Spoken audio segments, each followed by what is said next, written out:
Senate election open ballot के जरिए कराने का इकदाम, सुप्रीम कोर्ट ने सदारती रेफरेंस समाअत के लिए मुकर्रर कर दिया।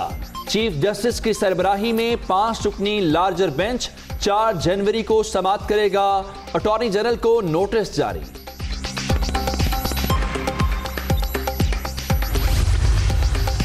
पीडीएम के फैसलों से इत्तफाक या इख्तिलाफ, पीपल्स पार्टी की सेंट्रल एग्जीक्यूटिव कमेटी सर जोड़कर बैठ गई। लॉन्ग मार्च, इस्तीफों और सेनेट इलेक्शन समेत अहम सियासी उमूर पर बातचीत।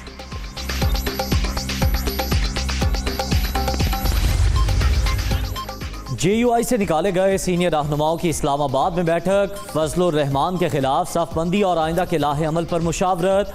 शाम 6 बजे प्रेस कॉन्फ्रेंस में अहम फैसलों का ऐलान मुतवक्के।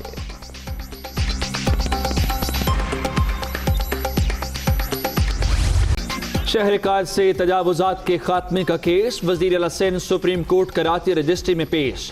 कोई एक चीज बताएं जिस पर अमल हुआ। कसीरुल मंजिला इमारतें मौजूद, पार्कों पर आज भी कब्जे हैं। सारा फैसल के अतराफ दीवारें कौन बना रहा है? चीफ जस्टिस गुलजार अहमद का इस्तफसार। मुराद अली शाह की इस्तदा पर तफसीली पेशरफ रिपोर्ट जमा कराने के लिए 1 माह की मोहलत।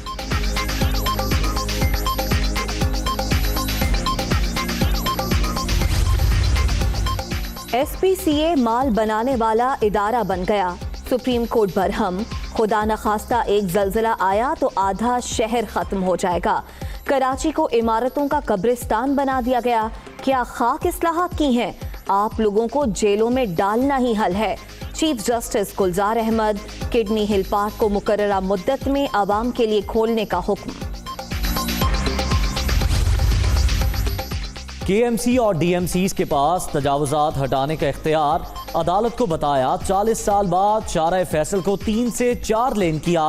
पाकिस्तान स्टील टेक ओवर करने को तैयार है, विफाकी हुकूमत से बात करेंगे, वज़ीर आला मुराद अली शाह। सुप्रीम कोर्ट का कराची सर्कुलर रेलवे की मुकम्मल बहाली का हुक्म, तमाम जमीनें वागुजार कराई जाएं। IG सिंध को ऑपरेशन के दौरान सिक्योरिटी देने की हिदायत। लीज पर दी गई अराजी को वापस लेने का तरीकाकार भी बनाया जाए, अदालत।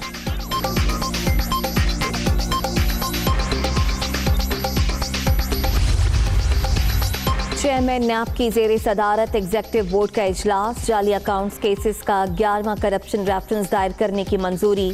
साबिक MD PIA हारून एजाज और अब्दुल गनी मजीद के खिलाफ रेफरेंस दायर होगा। बदउनवानी का खात्मा नैब की अव्वलीन तरजीह है, जावेद इकबाल।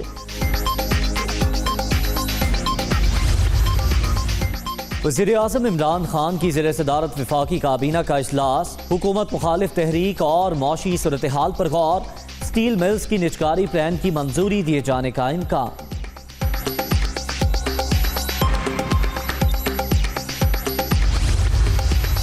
इंतशार की सियासत, तरक्की का सफर रोकने की कोशिश। खोखले नारे लगाने वाले किस्सा पारीना बन चुके।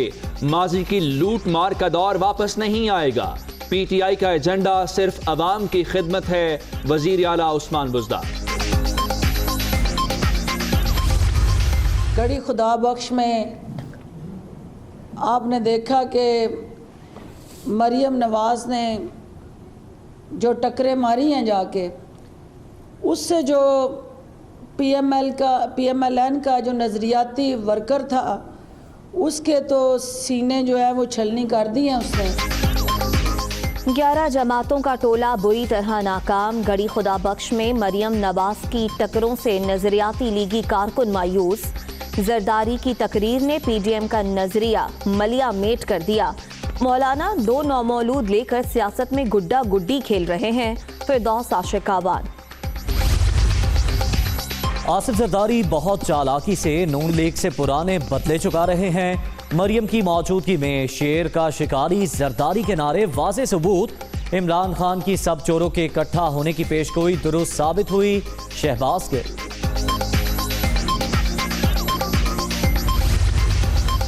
वजीर कानून पंजाब की सरबराही में अमन व अमान से मुताल्लिक इजलास। सूबे में जराइम की शरह में इजाफे पर तशवीश का इजहार।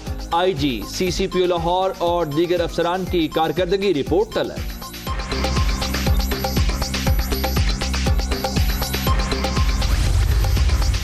बिजली की मद में पाकिस्तान रेलवेज को अरबों का चूना लगाने का इंकिशाफ। रेलवे कॉलोनीज में बिजली मीटर न होने पर सालाना 2.5 अरब का नुकसान। इमरान खान का रिपोर्ट पर इजहार बरहमी। रेलवे कॉलोनीज में 25,000 बिजली मीटर फौरी लगाने का हुक्म। बरतानिया से कराची आने वाले 3 अफराद में नए कोरोना वायरस की तस्दीक। मुतासरीन से राब्ते में आने वाले तमाम लोगों के टेस्ट लिए जाएंगे। महकमा सेहत से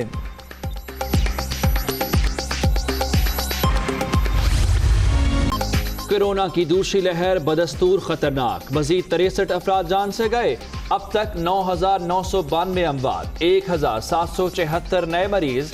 मोहलिक वायरस से 4,75,085 शहरी मुतासिर। एक्टिव केसेस की तादाद 39,599 हो गई।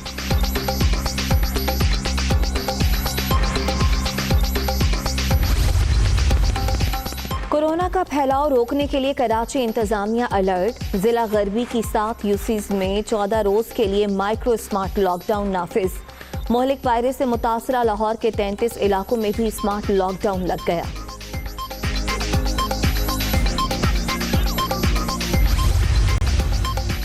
कराची में आग के शोलों ने 3 मासूम जानें निगल ली। कश्मीर कॉलोनी में शॉर्ट सर्किट के बायस घर में आतिश ज़दगी। 3 बहन भाई झुलस कर जा बहक। 3 अफराद जख्मी, अस्पताल मुंतकिल।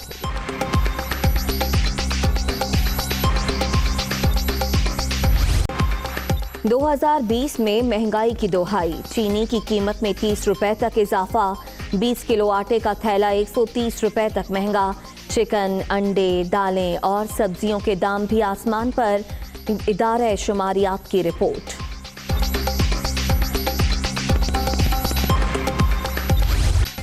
मुल्क के बेशतर इलाके सर्दी की लपेट में। किल्लात में पारा -12 और कोयटा में -9 तक गिर गया। गोपिस में दर्जा हरारत -8 और अस्तोर में -5 रिकॉर्ड। पहाड़ों पर वक्फे से बर्फबारी का सिलसिला जारी।